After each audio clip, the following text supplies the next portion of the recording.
From Data to Insight is the name of this particular video, and the idea is very simple. From the raw data to use machine learning and develop the insights in less than 10 minutes is what we are trying to attempt in this particular video. The origin of this idea started with some of my friends who are the domain experts, who are the domain managers. They are the decision makers at the strategic level. They realize that the data of the past that they have got with them, the applications of the machine learning and AI could be absolutely brilliant.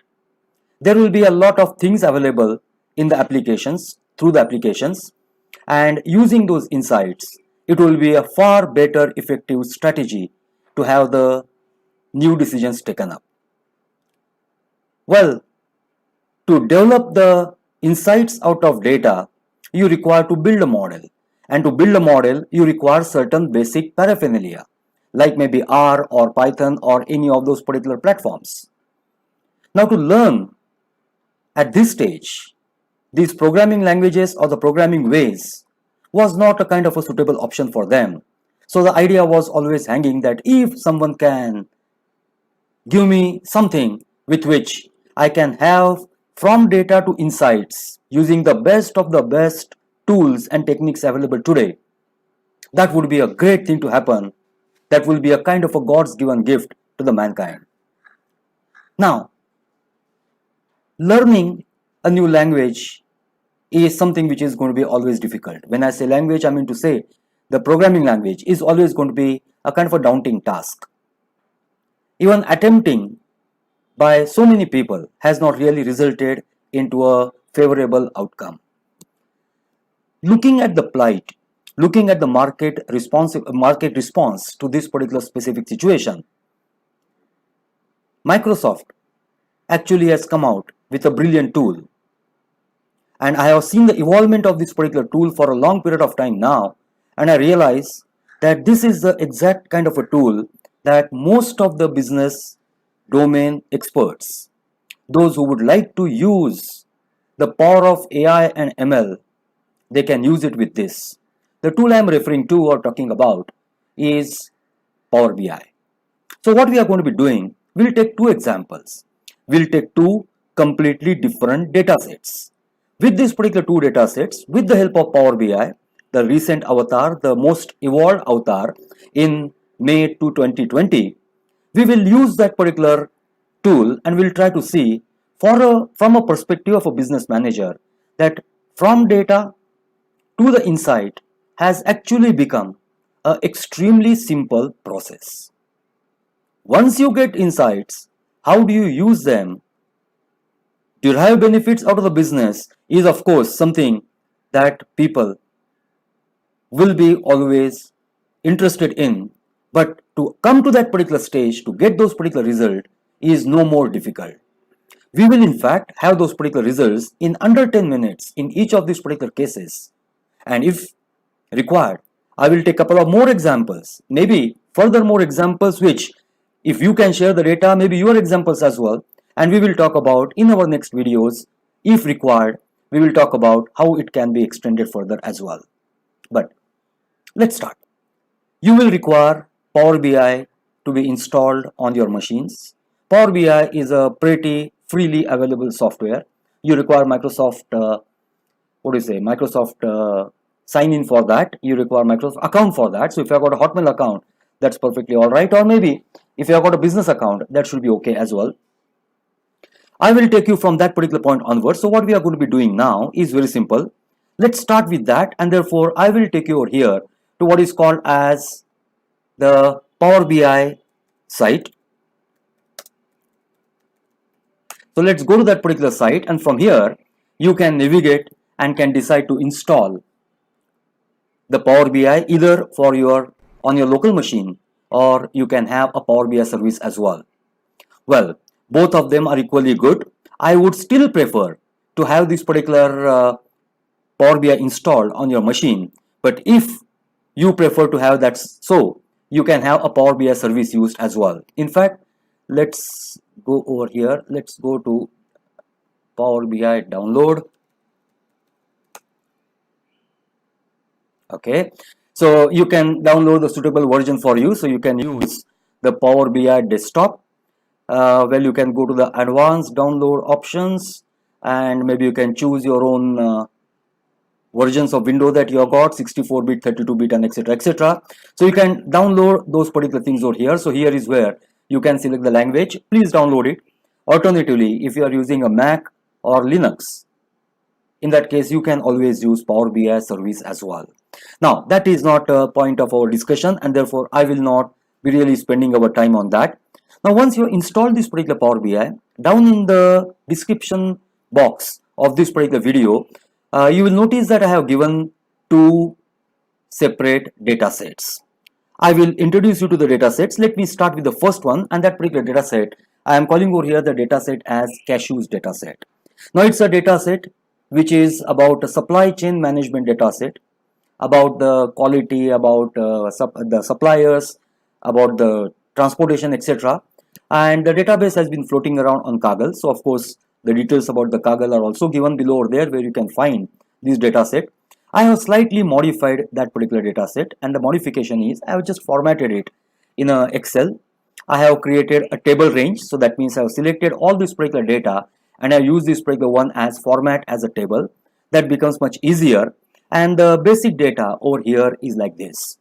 We have got the date on which the shipment was received, the truck ID, number of bags that were carried by that particular truck, the net weight of the consignment, the origin from where that crop of the cashews have come from, the supplier who has supplied this particular consignment, the moisture content. I suppose moisture is one of those particular quality criteria which is required over here.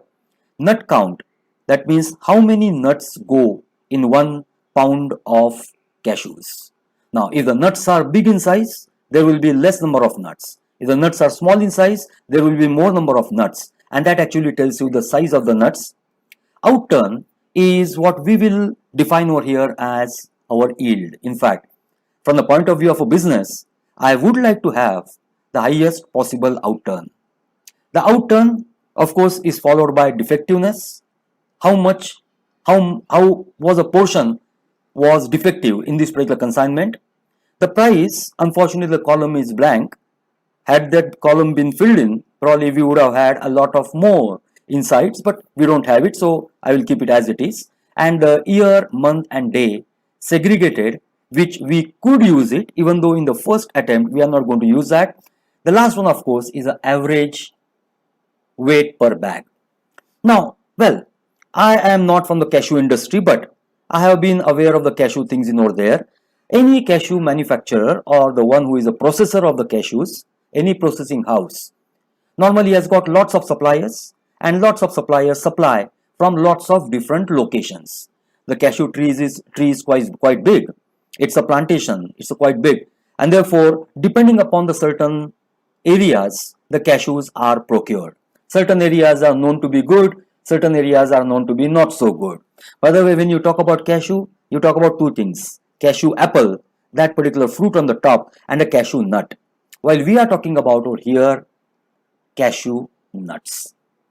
Now, this is our data, and we want to have as much as possible insights about this particular data. So let's try to have our things built with that. So what we are going to do now next is very simple. We will have this particular data closed. I will start with the Power BI desktop. By the way, this is not going to be a Power BI training session. I'm sure you will find plenty of videos on Power BI otherwise. This is going to be purely application of Power BI in getting insights within 10 minutes time. So I will not take you through every aspect of Power BI. I'm sure that's not going to be that difficult as well, but we'll go into the enough number of features of Power BI which can make us quite expert in data to insights in under 10 minutes. Now, by the way, once you have this particular Power BI installed, you will be logged in, your name will be over there. I will not use this particular flash screen. I will connect to the data. Now, first part is basically how the process will work is like this. We will connect to the data. We will create our visualizations or insights. And of course, we will finally have what is called as inferences derived out of that. So the first part is you need to connect to the data, and connecting to the data is going to be much straightforward. So click on the get data, and you have got a variety of different ways in which you could connect as well. Since our data at this moment happens to be in Excel, let's connect to Excel. Let's choose our data set, which is Cashew Final. Okay. By the way, we are not yet going to have the data modified and etc. We will take the data as it is, and within the as it is data, we will try to see what is best that we can do. Well, it's a table format, as I mentioned earlier. It shows me how this data looks like. Good. I load it up. So my data is loaded up, and my columns, both numerical as well as categorical, will come on the right hand side over here. So these are all the columns that I have got, and perfect. My data is over here. So let's start. First of all, let's say we are completely new to the business of cashews. We would like to find out what's the seasonality of this business. How the business is seasonal, which months it's more, which months it's less. We know our consignments, right? We know our consignments are several years. So therefore, we will actually use our date, and we'll use the net weight to find out how the business actually operates. Now the best visualization for that obviously is going to be a line graph. I make a little bigger line graph over here, and it asks me, well, what is going to be on the x-axis? So on the x-axis, I would like to have data. Fine. So we have got over here the data on x-axis. Data has come in year, quarter, month, day, etc. The values we want to see, of course, let's take the net weight over here. So let's take the net weight. If I wanted to have anything else, I could have put it over here as y2. That means I could have had dual axis graphs in over here, which I don't want to. Now I have got over here a simple graph, which I will like to expand it now. I would like to get it on a quarter basis. I will like to go back. Basically, I'll go upwards. Okay. I would like to get it on the quarter basis. I would like to get it on a monthly basis, and then I will like to get it on a daily basis. Now look at a very simple situation. By the way, there are two hierarchy expansions over here. This opens up consolidated for all the months or all the days, while this opens up year, quarter, month, week, day. If you have got hours, etc., etc., it opens it up in that format. Now, having opened this particular data tells us a very interesting thing. Generally, the cashew season seems to be starting around March, beginning of March should be, and it ends somewhere around end of May. Here, let's see the second year, March 4, and ends over here in May. Well, here again, February 27, the end of February. Here it ends up over here in May. So the business seems to be a very, seasonal. Only in the months of February to May, I think the things are operating. In between the year, there seems to be absolutely no movement. Fair enough. I didn't know about it. If you are from this industry, this wouldn't be a news to you. This would be something which is known to you as well. But I would like to have quick glimpses of this particular data, and then we'll go into the insights. What causes what? Okay. I would like to find out how many suppliers do we have. Yeah. Seems to be we have got plenty of them. What I will do over here is, believe me, it's a brilliant one, and it's improving, it's evolving. When I tried it out maybe around a year back, it was not as good. When I try it out now and let it train itself, I tell you it's brilliant. This is known as question answer. What I did over here is I did not leave the, okay, I will take a new one now. So I will go to the question answer over here. So the question answer comes up. I will make it small because I don't want a lot of things in over here. And what I want to ask over here is, I don't want to make a visualization. I want Power BI to make visualization depending upon what I want. What I want is, I want total number of suppliers. How are my suppliers defined? I have got over here the suppliers. So what do I want to say? I say total suppliers. So I will ask a question. If you want to ask in English, it's okay. Otherwise, shorten also is okay. I say total. Then I say supplier. I say total supplier and it just knows what I'm asking. So there are 133 suppliers I have got. Count of suppliers. I could also use, I suppose, count. By the way, the questions that you ask, you can keep these particular questions, and as you go further, I think it tries to understand how your questioning is coming out to be. Well, I have not tried it out, but I am sure it is happening. Well, what I will do here is, now that I have got number of suppliers, I say Control C, Control V. I will ask the same question saying that how many locations from where I am getting my supplies. How do I know the locations? It's called as origin. So instead of suppliers, I put it over here as origin. I say total origin and it tells me that I have got 88 places from where the cashews are coming. Brilliant, I tell you, it's brilliant. If you put the right question, it is going to formulate what you're looking out for, and once you get used to it, I tell you, if you have got, I have not tried it out, but I'm going to try it out immediately in near future. You can even shoot your question with the speech to text engines. I will try it out and I will put another video about that at a later stage. So I got these particular two things. I have got 133 suppliers. I have got 88 origins. Now I want to find out not one. There are 3 quality measures. Let me find out about 2 and let me find out the quality of the variety of different origins. In other words, let me explain you what I want. What I want is this: moisture. Moisture content or moisture is one of the important quality factor. I would like to find out average moisture of my entire consignment lot that has come up, and I would like to find out average moisture separated by different origins. So the place with the highest moisture should be on the top, place with the lowest moisture should be on the bottom. So I know whether the moisture of certain locations is higher than certain other locations. And by the way, I can still do that with a normal drag and drop, but that's too passe. Let's talk about how to do that in a questioning way. So I start with a question. Let's formulate a question first before we start with that. Let's make it bigger. Okay, let's formulate a question. The question that I want to ask over here is, I want to find out average moisture to begin with. Average is a statistical term.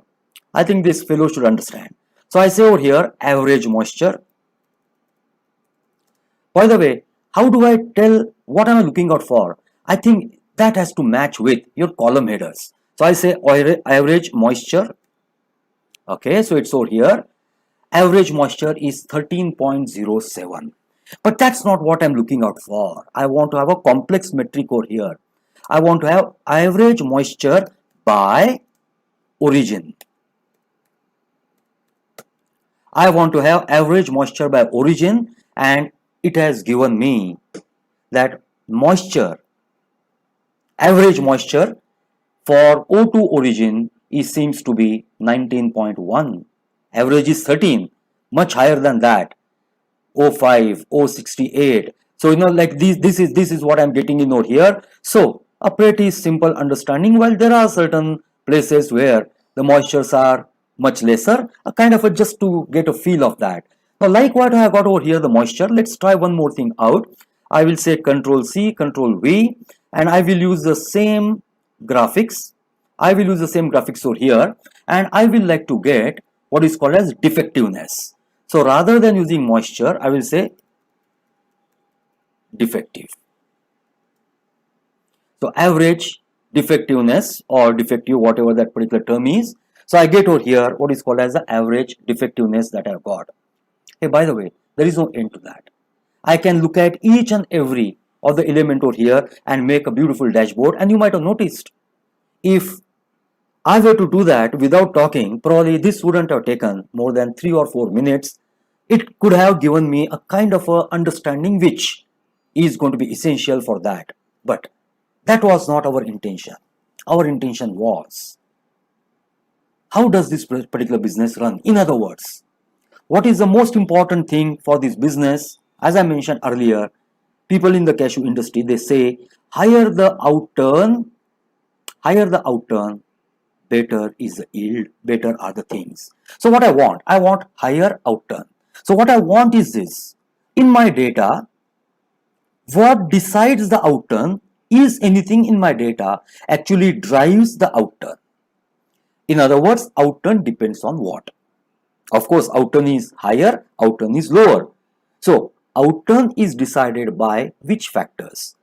To take an example, is outturn is a property of a supplier, that certain suppliers have got higher outturn, certain have got lower outturn, or is it a property of origin from where the cashews are procured?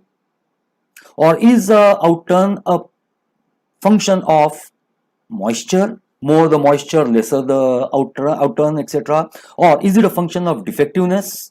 Or is it a function, we can try it out, whether in the month of March, when the consignment is arrived in the month of March, outturn is different, and when the consignment is arrived in the month of May, outturn is different. That means outturn is driven by what is my basic business problem. If I know them, I will control them. I will take better decisions on them. Now, let's take a new sheet. First of all, before we go ahead, let's give a name to this particular sheet. Let's call it basic sheet. Let's call it a basic sheet over here, and let's keep this particular sheet as it is. I'm sure, please try it out, variety of different things as well. But since I am more interested right now in the insights, I am going over there. So I will start a new sheet over here, and let's use this particular sheet. Let's call it over here as insights. Let's call it over here as insights 1, and insights, of course, will one or two we will see it later. And what I do over here is I will use machine learning without writing a single line of code. By the way, those of you who have done machine learning, I'm sure you are aware of it. It's a cumbersome process. You start with the data, you clean the data, impute the values if you require, you find outliers, you find out distributions, you find out whether they are all right, you find out if there is something which needs to be transformed. Do you need to have one hot encoding? In other words, if you are from the field of machine learning, you know a lot of processes are going to be involved. Here, we want to have a machine learning model by dragging and dropping. That too, it should not, by the way, I will put it this way, it should be reliable, because if it is not reliable, I am neither interested in that, nor I am going to ever touch it by a barge pole. So it should be reliable, and therefore I would like to just see how it is. This is, of course, pretty recently added up. There is a visual over here, and that particular visual says key influencers. Just click on that. You will get a blank key influencers page, and what it says is this. It says, give me what you're looking out for. Like, for example, we are looking out for outturn. It says, give me what you're looking out for and tell me what things do you think are making importance, making impact on that particular one, and I will tell you which one of that and to what extent. So since we are looking out, by the way, our machine learning fraternity must have understood this, that give me the dependent variable. But for our business management decision makers, I will not make any big vocabulary over here. Simple. What is my business problem? My business problem is higher the outturn, better it is. So tell me what is driving my outturn to be higher. So since I want to find out outturn to be higher, I will take over here outturn and put it over here in analyze. Analyze outturn. But you can't just analyze outturn. That can be done at an earlier stage. What is highest outturn, lowest outturn, which origin, which supplier? That is something which is a normal standard EDA, exploratory data analysis. But I want to find out outturn depends on what. So I have to now say, okay, outturn may depend upon, since I think I know, I say outturn may depend upon defectiveness, may depend upon moisture, may depend upon origin, may depend upon supplier. Okay, let me start with that. So I say that there are possibly 4 factors. Tell me out of these 4, what do you think the outturn depends on? It has built a model. Believe me, it has built a real good model. Having spent so many years in machine learning, I can tell you it has done practically everything that a professional model builder would have done. It has done. It has done that. Let's see the results first. What it says is that you give me 4 things: defectiveness, moisture, origin, and supplier.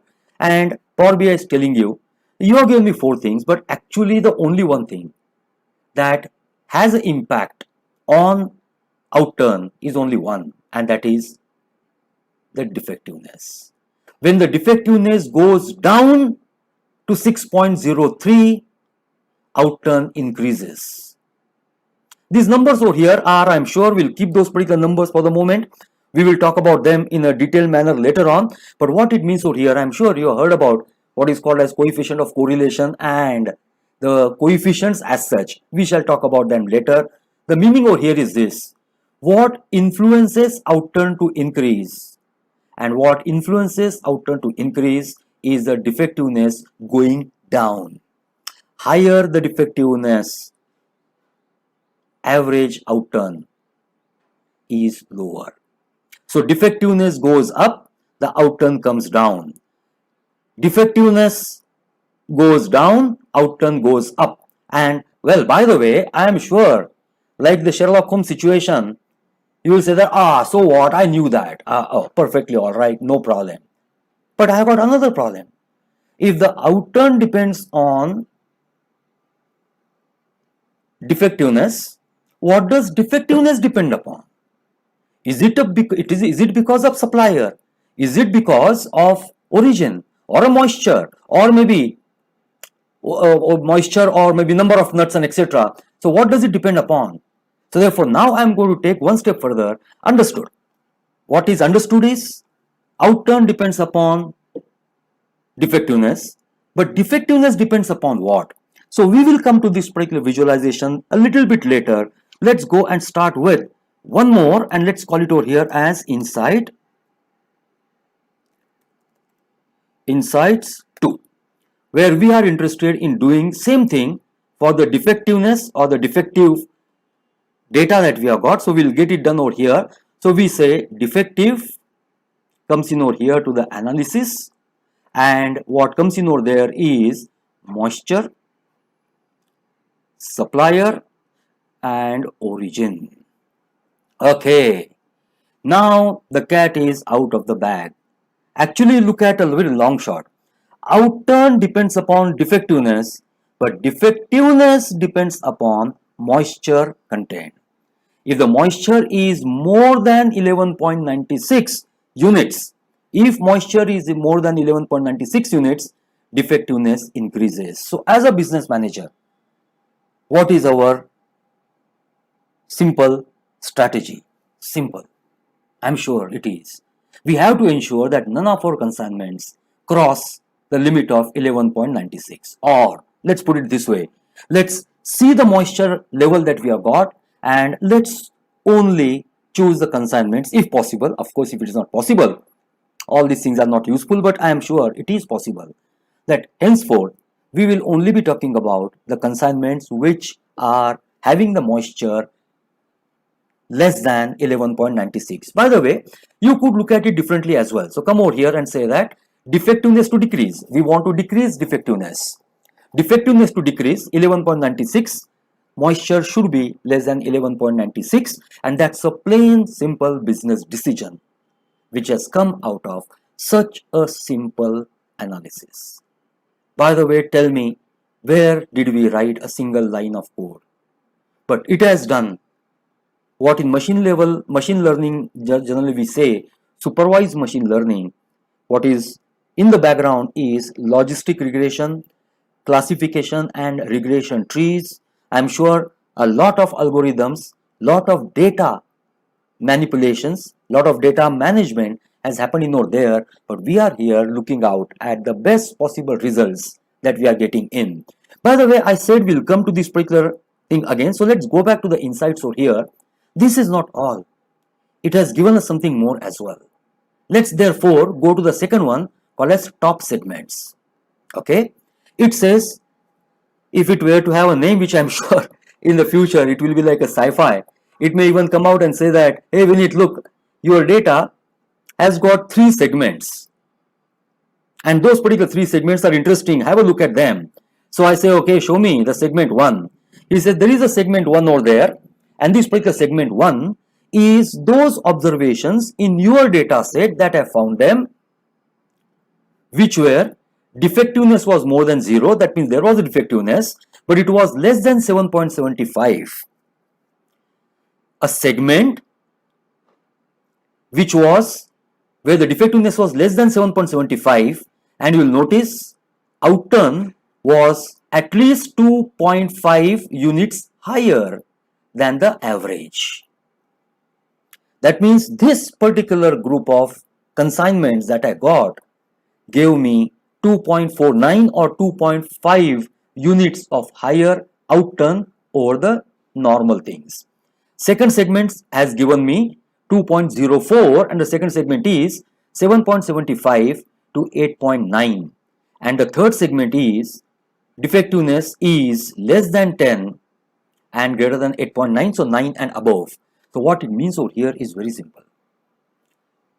If we are able to keep our defectiveness less than 7.75, we shall get outturn of 2.5 units in each case. By the way, for those of you who are familiar with machine learning, probably you might be aware of it. These are the different leaves that we get in our decision trees. We haven't built it, but somebody in the background, somewhere in the background, this was built. By the way, how do we look at it in the second case? Look at these particular top segments, and it says that I could find only one top segment. Let's see what that segment is. It says a segment 1 in which moisture was less than 11.96, your overall defectiveness was at least 3.15%, not percent, 3.15 units lower than the average. So simple thing, just put your focus on the moisture. That will take care of your defects.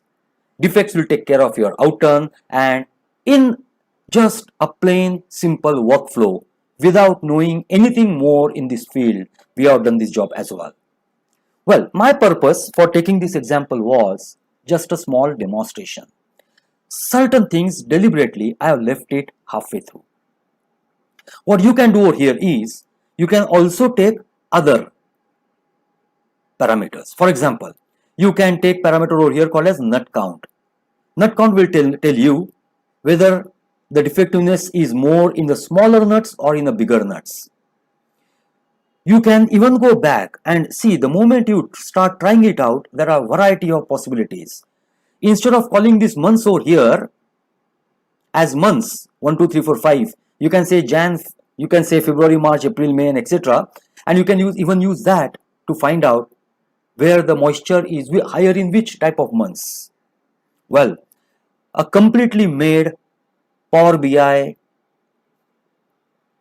visualization is linked down over there as well. You can get it, but the proof of the pudding is in eating. Try it out and you will notice there are a lot of things, fun part, which can actually give you a leading edge, a massive leading edge in your strategic decision making. But this was one example. I will take a second one quickly. And what we'll do over here is, right now I don't want to save it, so I will not save this particular one over here. I will take the example over here, a kind of a semi-artificial, semi-natural data set about certain flights, like for example Delhi-Bangalore flight in the month of June on the day Wednesday, etc, etc. And we have got over here the details about delay classification. Flight was on time, there was no delay, that means flight was minor delay, had a minor delay, flight had a major delay. So we had the delay, and our job is to find out. We have to find out, right? Our job is to find out what causes delays. Yeah. And to actually arrive at a problem, we have got a data set, a typical aviation data set, where we presume that our causes could be like this. The flight itself, destination origin pair itself, may be a delay causing pair.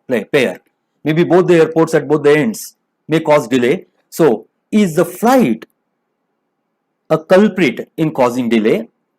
Is a month, we have got a data of only few months, is a month a major detrimental factor for the delays. Day of the week, those who fly regularly, of course not with the COVID-19 around now, but those who fly regularly know that certain days of the week, the flights are, rather the congestion is far more, certain days it is not. Number of previous flights before this flight. Because, see, for the airlines, a simple economics. Aircraft on ground does not earn money. Aircraft in air earns money. And therefore, you have to have the aircraft in the air as much as possible. Now, to keep aircraft in the air as much as possible, you have to have multiple flights planned with the same aircraft. Now, if you plan multiple flights with same aircraft, how many flights before that aircraft flies for the next flight? If there are too many flights, one delay over there can be causal factor. So, how many previous flights it had? How much was the time gap between the previous flight? Origin volume, traffic. Origin traffic at the place of origin. Origin out volume, incoming traffic, outgoing traffic. Numbers are normalized. We don't have to worry about that, but that's the traffic. Destination volume in, destination volume out. Origin rainfall, precipitation. Origin average wind speed. Origin wind gust, quick movement of wind, if at all. Origin fog, was there a fog or not? Origin thunder, destination precipitation, etc., etc. So we have got over here all these particular details, weather related, and we want to find out, does anything out of this cause impact? Okay. By the way, we will not do that, but I'm sure you might have noticed certain variables over here like thunder is 0 and 1. Keeping it in 0 and 1 number format is not good. We could make it yes or no, but at this moment our job was to see how quickly one can arrive at the results. So, as usual, 3 steps, quick steps. Number 1, start with Power BI.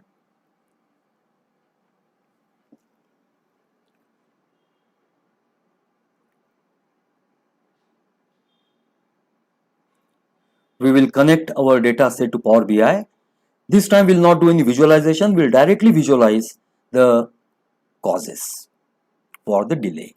Yeah, okay. So we shall get our data from Excel. Data is in airlines delay.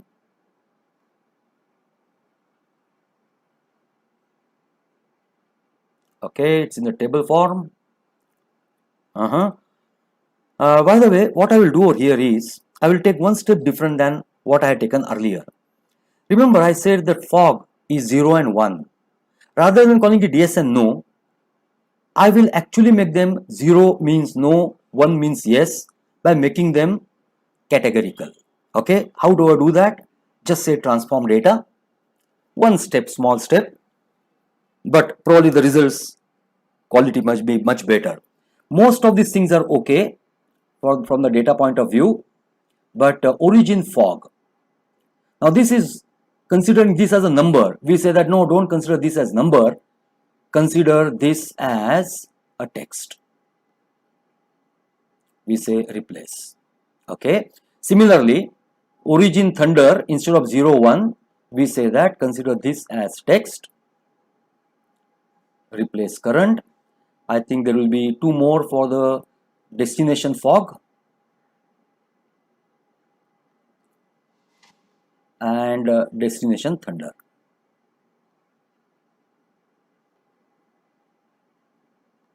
Okay. Actually, the data set also has got total number of total delay in minutes, which were converted over here. So basically both these columns are same, but we will use only the delay classification. Now everything looks to be okay. Such a simple thing. Now I say close. Now it has got my data. It will bring the data on this side. Once the data comes in over here, next question. Tell me what causes delays. That's it. So our next question. I am sure you should do some visualization to find out which route has got how much delay, etc., etc. But let's get our quick insights. Let's get our quick insights over here. So we will say analyze delay class, delay classification. Yeah, analyze delay classification. on the basis of day of the week, destination fog, destination average wind, destination volume in other words, we'll take all. We shall not leave a single thing. Let me be just careful because we should not end up with a mess. Previous slide. Okay. We shall not take, of course, total delay because total delay is nothing but delay classification. Wow. Well, I am sure we don't require any soothsayer to tell us how to interpret this. It says, what influences delay classification to be major delay primarily is destination precipitation. So if the destination precipitation is 71 to 81, the chances of delay are very high, 5 times higher than if the precipitation is not as high as that. Incidentally, more than 81, but here you must be also aware of it, that number of data points between more than 81 and between 71 to 81 could be different, and because of that it has not come. But generally what it means is higher the rainfall at destination between 71 to 81, it has got chances of delay 5 times as much compared to if the rainfall is not as high. Well, previous flight gap is 29 or less can delay the flight 2.5 times more, 2.5 more number of times it can delay. So a lesser the flight gap, chances are delay in more.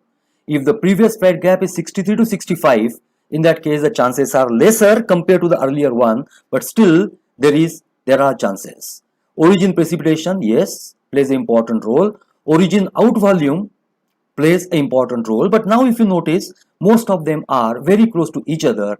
One distinct factor that we got to note here is the destination precipitation and previous flight gap. 2 quick factors it has brought out. By the way, let's look at now top segments.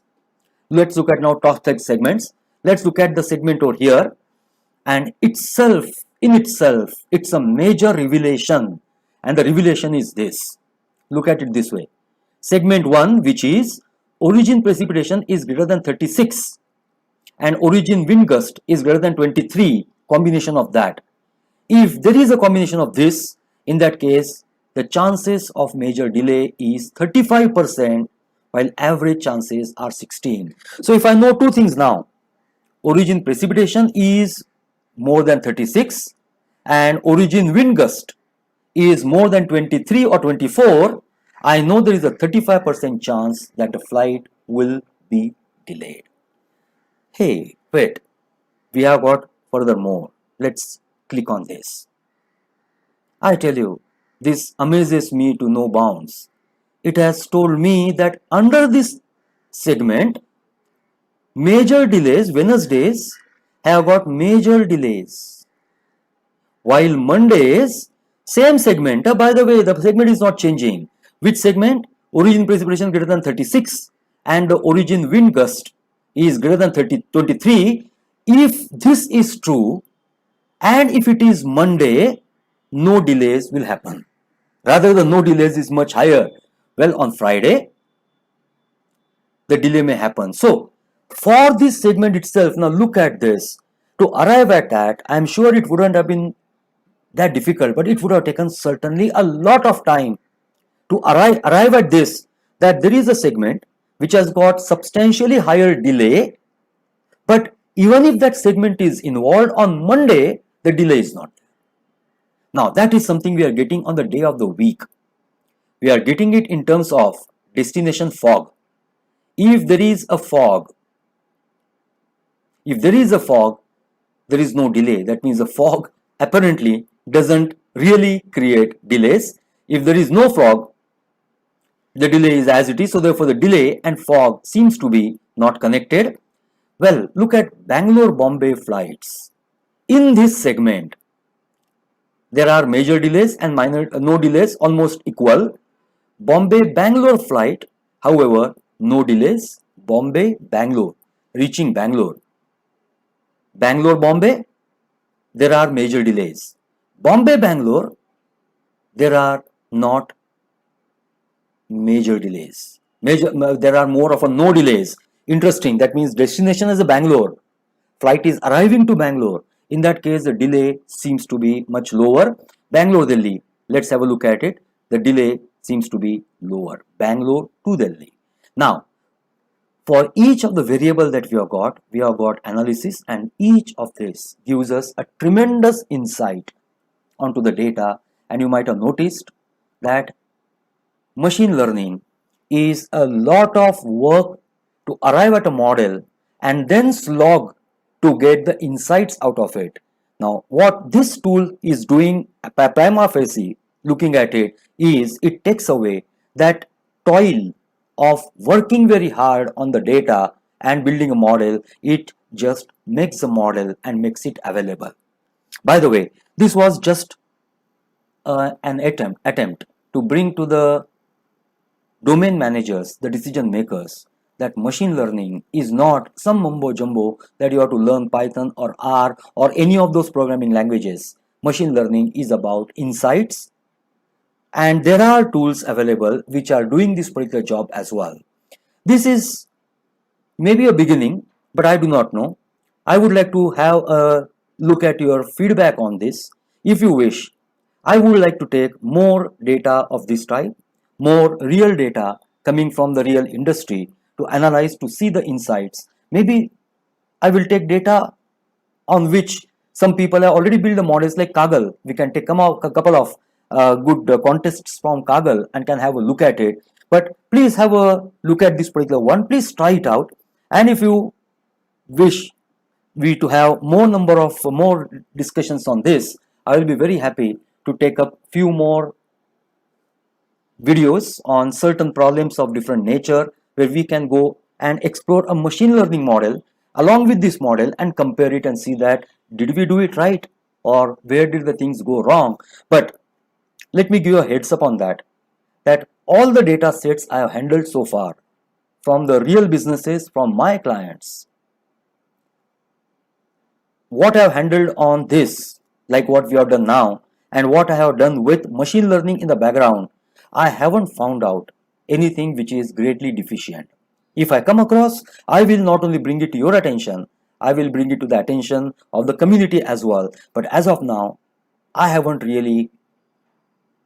got any complaints about it saying that this is not being done, that is not being done. Of course, to do, there are thousands of things that can be done, but whatever is being done is perfectly all right. Thank you very much. We shall stop over here at this moment, and we shall take with the new videos if required. We shall take it up with that. Meanwhile, if you have got any comments, please do not hesitate to write down your comments over there. Please do not also hesitate to share this particular video.